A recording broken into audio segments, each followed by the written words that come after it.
ঘূর্ণিঝড়ে ভেঙে পড়ল বাড়ি, অল্পের জন্য প্রাণে রক্ষা পেলেন স্বামী অক্ষয় বাগদি ও অন্তঃসত্ত্বা তার স্ত্রী।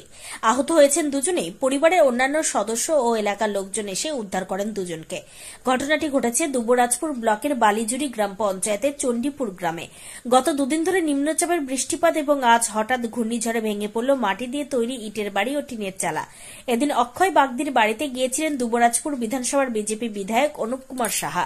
তিনি জানান, কয়েকদিন ধরে চলতে থাকা প্রাকৃতিক দুর্যোগের ফলে হঠাৎ ঝোড়ো হাওয়াতে অক্ষয় বাগদির ভগ্ন বাড়ির দেওয়াল পড়ে যায় এবং বাড়ির উপরের অংশ তাদের উপর পড়ে যায়, ফলে অল্প আঘাত লাগে।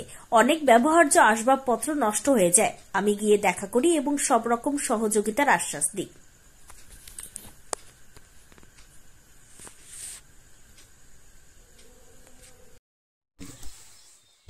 আমি অক্ষয় বাগদি।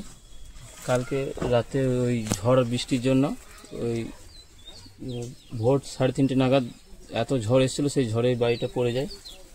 তো ওইখানে আমরা শুয়েছিলাম ওই জায়গাতে, আমি আমার স্ত্রী প্রেগনেন্ট, সেই অবস্থায় শুয়েছিলাম, বুঝতে পারিনি যে পড়ে যাবে। তো পড়ে যাওয়ার পর কালকে রাতে প্রচুর আমরা ভয়ে চেঁচামেচি করার পর অনেক লোক আসে, আমাদের ওইখান থেকে টেনে বার করে দুজনকে আপাতত জীবিত অবস্থায় বার করে। তো আমাদের অবস্থা খুবই খারাপ।